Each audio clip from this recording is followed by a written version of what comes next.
Dude, this is one of those stories where the more you dig into it, the more your jaw just stays on the floor.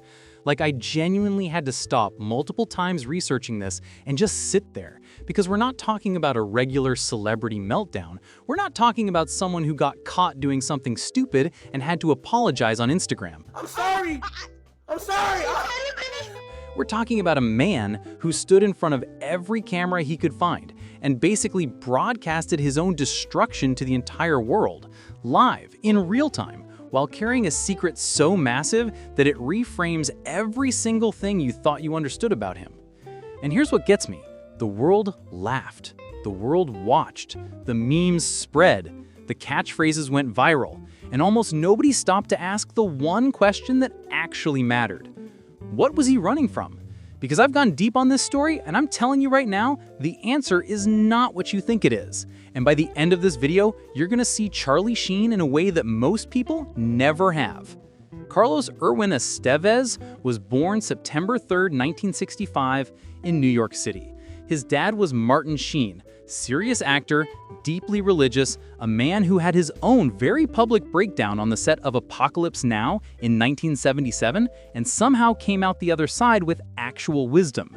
His older brother, Emilio Estevez, would also become famous. So from day one, Charlie was growing up inside one of Hollywood's most recognizable families, surrounded by talent and expectation and the particular pressure that comes with having a famous last name, even if you changed it. And here's something people don't talk about enough.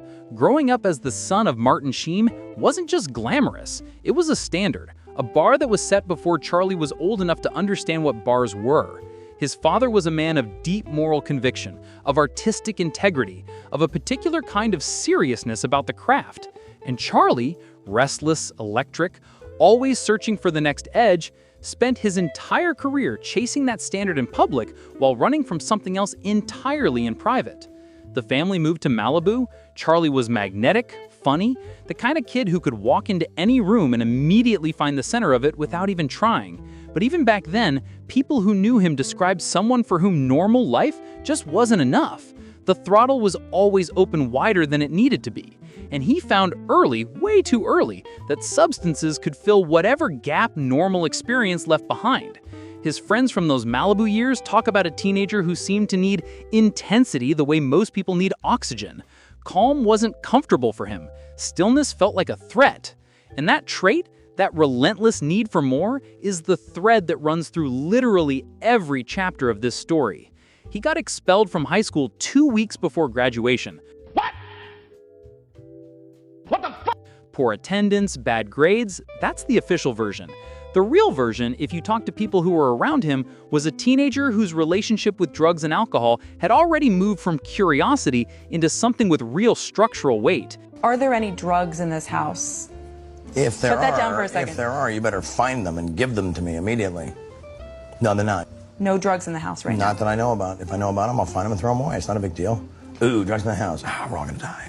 And instead of college, his father sent him straight to auditions, which, depending on how you look at it, was either the best or the worst decision anyone ever made for Charlie Sheen.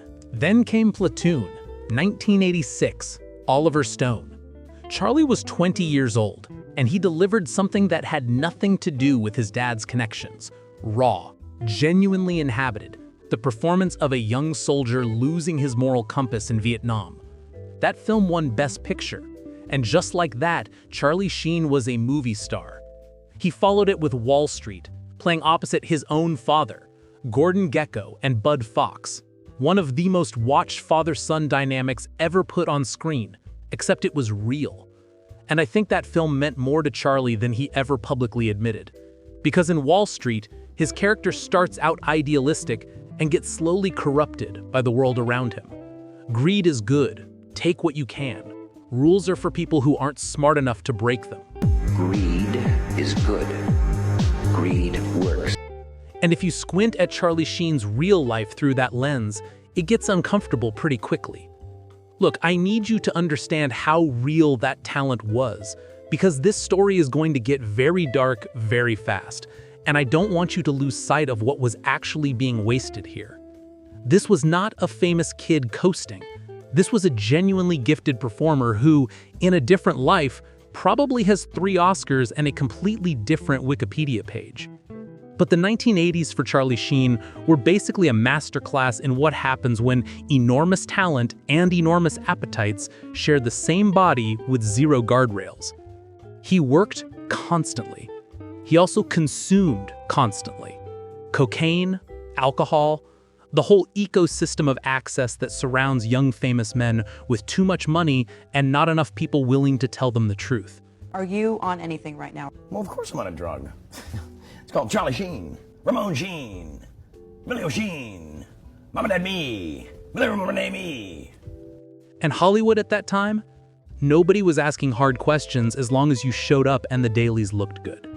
Charlie showed up, the dailies looked good, so everybody looked the other way. And that is on Hollywood just as much as it is on Charlie.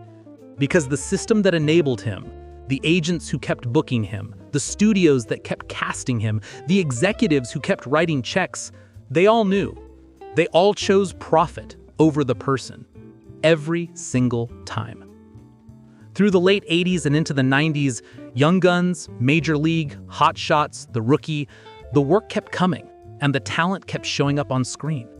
But behind the scenes, the pattern was already locked in. Excess, consequence, brief acknowledgement, return to excess. Like a metronome, perfectly timed, completely predictable. And almost nobody around him was willing to be the one to say it out loud.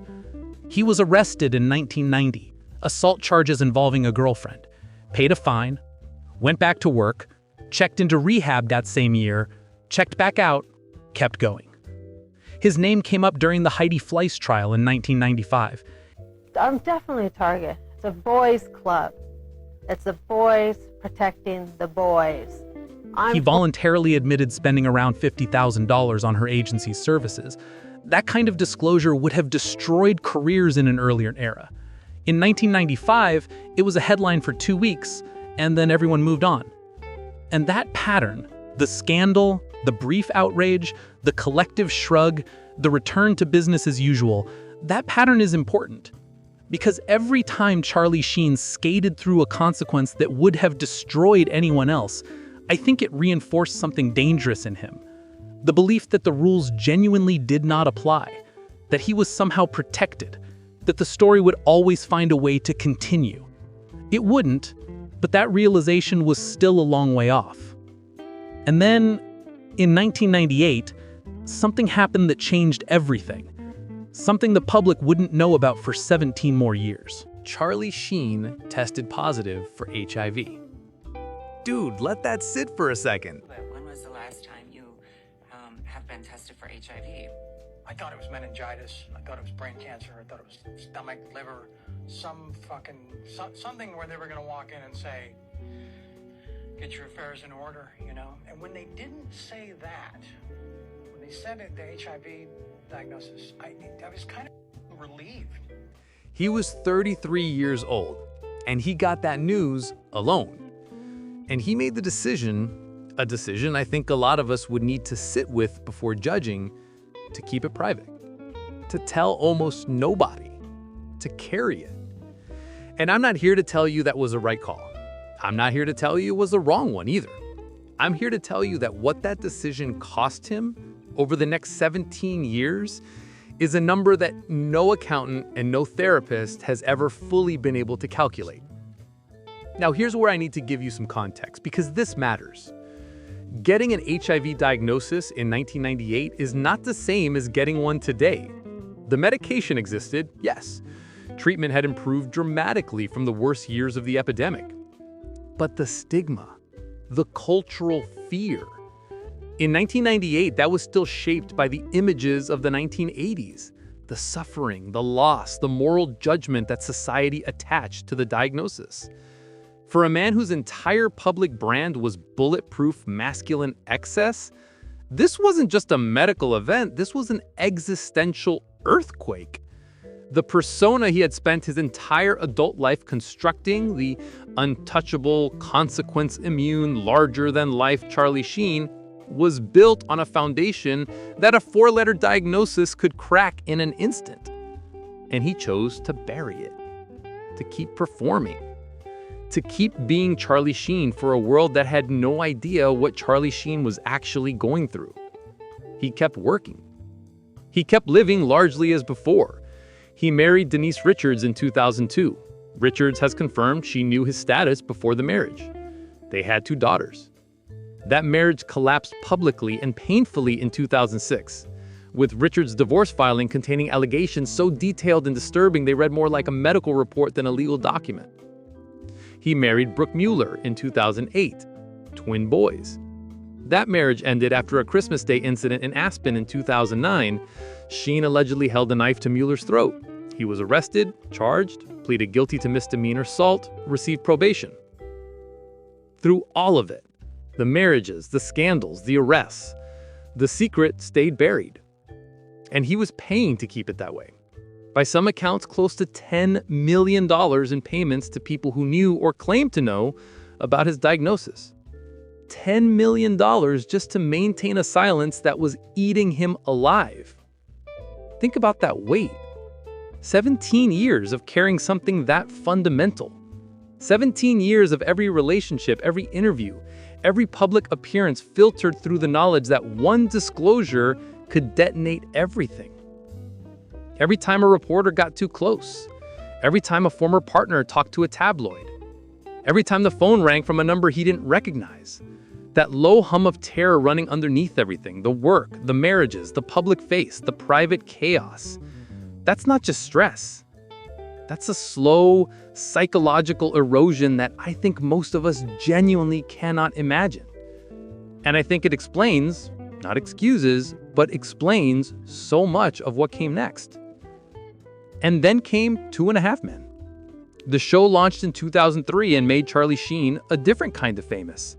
Not movie star famous, but living room famous, primetime famous, every Monday night in millions of homes famous. He played Charlie Harper, a wealthy, womanizing bachelor who enjoyed substances and avoided responsibility. Sound familiar? The show's creator, Chuck Lorre, has basically admitted the character and the man were deliberately close to the same person. And by 2010, Charlie Sheen was earning $1,800,000 per episode. Highest paid actor on American television, most watched comedy on American television. By every external measure, everything had never been better. By every internal measure, everything had never been worse. And here's the thing that I don't think people appreciate enough about that period. Charlie Sheen was sitting on a set every week playing a version of himself, reading jokes about drinking and women and consequence-free living, while privately managing an HIV diagnosis, paying millions in hush money, holding together marriages that were visibly fracturing, and doing it all under the brightest spotlight in American entertainment. The performance wasn't just on camera. The performance was his entire life, every single day. And at some point, something was going to give. October 2010. Plaza Hotel in New York. Sheen is found in a completely trashed suite, reportedly in a state of severe intoxication, with an adult film actress and about $7,000 in property damage. CBS and Chuck Lorre had been quietly managing Charlie's behavior for years, the way you manage a volatile but profitable asset, carefully with one eye always on the bottom line. After the Plaza incident, they decided the math had changed. The show went on hiatus, they offered help, Charlie declined the help, and then he went to war. What happened next? I genuinely don't think there's been anything like it in the history of American entertainment. He called journalists at 2 in the morning. He live streamed from his living room. He went on radio and TV simultaneously and said things that no publicist on earth could have contained. Winning. Duh. Winning. Tiger blood, Adonis DNA, warlock. The words became cultural currency almost instantly. He stood at the center of all of it, shirt open, eyes burning, radiating the specific energy of a man running at full speed toward the edge of something very high. And the world ate it up. The memes, the merchandise, the parody accounts. Late-night hosts built entire monologues around him every single night for weeks. And while everyone was laughing, nobody was looking at the man behind the performance. Nobody was asking why someone with that much to lose was so aggressively, theatrically, publicly burning it all down. And here's my honest read on that moment, because I think it gets misunderstood. People saw a man who had lost his mind, and maybe that's part of it. But what I see when I look at someone carrying a secret for 17 years, paying millions to maintain it, watching it consume more and more of his life, and then finally, in the most chaotic way possible, starting to let the pressure out, that's not just a breakdown. That's what happens when the dam finally cracks. The winning wasn't arrogance, it was armor. It was a man screaming so loud that nobody could ask the question he was terrified of answering. And in a twisted, painful way, it worked. Because while the whole world was debating tiger blood and warlock powers, nobody was talking about what was actually wrong. CBS fired him in March 2011. First time in American history a performer was fired from the #1 comedy on the network while it was still airing. He sued, he settled. He launched a live tour called Torpedo of Truth that sold out stadiums in hours. The first show in Detroit was, by most accounts, a complete mess, rambling, incoherent, a man free associating on stage for 90 minutes. He got booed. He rallied. The tour made money because of course it did, because that is the specific cruelty of celebrity culture. You can be visibly falling apart and still be profitable, which means the people with the most power to step in have the most financial reason not to. And that's not just a Hollywood problem. That's a human problem. We watch, we share, we laugh, and we call it entertainment while a real person dissolves in front of us. Then, November 17th, 2015, The Today Show. Matt Lauer, studio lights. Charlie Sheen sat down and told the world he was HIV positive. It wasn't spontaneous. It was calculated. Lawyers, publicists, the conclusion that the cost of continued silence had finally exceeded the cost of disclosure. The tabloids were closing in. The extortion had become unsustainable. So he sat there, under those lights, and he said the words. 17 years. Undetectable viral load. On medication. And in that moment, he didn't look like the warlock of 2011.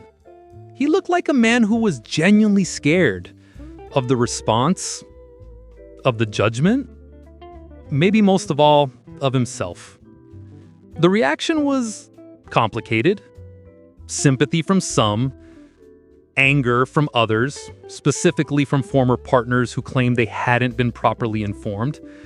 Lawsuits followed, settlements followed. The full picture of who knew what and when stayed, like most things in Charlie Sheen's story, partially hidden. And I think that ambiguity is important to sit with, because it's easy to flip between two versions of this story. The villain version, where Charlie Sheen is a reckless man who endangered people and hid behind money, and the victim version, where he's a traumatized person crushed under the weight of stigma and addiction. The truth, as it almost always is, lives somewhere messier than either of those narratives. He made choices that hurt people. He also suffered in ways that shaped those choices. Both things are true at the same time. And I think we have to be big enough to hold both. But here's the thing that I think is genuinely worth knowing. And I say this not to defend them, but because it's true and it matters. In the weeks after his disclosure, HIV testing rates across the United States spiked measurably. Researchers actually documented it. They called it the Charlie Sheen effect. A man whose entire public life had been a cautionary tale accidentally became, in his most vulnerable moment, a catalyst for people making better decisions about their own health. He wasn't being noble, he was being cornered. But the outcome was real, and it helped real people. The world is messy like that. Good doesn't always come from good intentions. Sometimes it comes from a broken man, sitting under studio lights, with nowhere left to hide. He's in his late 50s now. He gives occasional interviews. He's alive, which, given the specific inventory of what his body has been through, is genuinely not a small thing. His daughters, from Denise Richards, have spoken publicly about the difficulty of having a father whose most famous chapter was his most destructive. His twin boys, from Brooke Mueller, were raised largely by Richards after Mueller's own struggles made consistent parenting impossible. And that, Not the memes, not the catchphrases, not the television ratings for his public disintegration. That is the actual human cost of all of this. Kids who grew up in the blast radius of someone else's storm. Children who had no say in any of it and carry the weight of it regardless. That part never makes the highlight reel, but it's the part that's most real. And the question this whole story leaves me with, the one I keep coming back to, isn't what went wrong. That part is all documented. The question is, what was possible? What that career looked like in the version of event where the kid in Malibu got the right kind of help at the right time. Where the 20-year-old who delivered that performance in Platoon had somewhere to put all of that without burning it. Where someone, a parent, a friend, a producer, anyone, looked at Charlie Sheen early enough and said, "You are not okay." And that is okay. But we need to deal with it now, before it costs you everything. We didn't get that version. We got the live broadcast instead. The tiger blood, the $10 million in silence, the morning show confession. And somewhere in all of that noise, a genuinely remarkable talent that the world mostly forgot to mourn because it was too busy being entertained by the wreckage. Winning, he kept saying. Winter of 2011. Every camera rolling. Nobody believed it, including, if you looked closely enough at his eyes, him. If this story made you feel something, go check out the video on your screen right now. I think it was made for you.